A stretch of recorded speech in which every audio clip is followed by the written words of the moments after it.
days after winning her third Daytime Emmy, Michelle Stafford set a record on Instagram.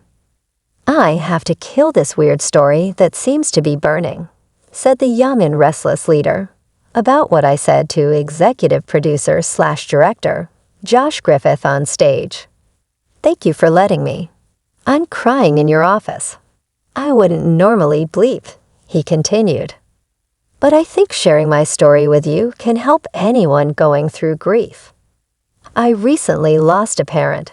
It was devastating. But you have to live on. You go to work. You take care of your children. And life actually goes on. Of course, this does not mean that the human heart is not still healing in the best way. About 10 days after her death, I already had a meeting with Josh to go over some questions I had about my story. We talked about a few things, and each time I talked about my character's relationship with her children and how it would play out. It was emotional. The flood hit me," Stafford said. "Have you ever been there?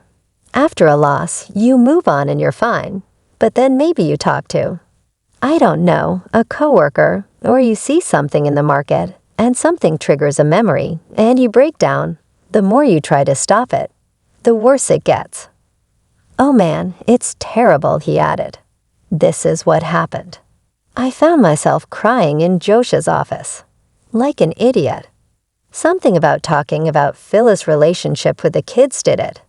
I was so embarrassed. I sincerely apologized. He did the most humane thing. I won't say what he said and did, but it was quite human." The fact that Stafford and Griffith were working belied the fact that they were both human, one of whom was grieving. Yes, this is the workshop, our set. Undoubtedly, we all worked together for a long time. It's a professional environment, but we all care a lot about each other, said the actor. Sometimes it's hard for people to understand if they don't have that kind of work life. Maybe the people who try to spread the rumor that I'm crying to get a story have a bad work situation, or a boss who doesn't even bother to listen to them. I don't know, he decided. All I know is that I'm very honored to work with people who I also care about and who I think care about me. What a gift.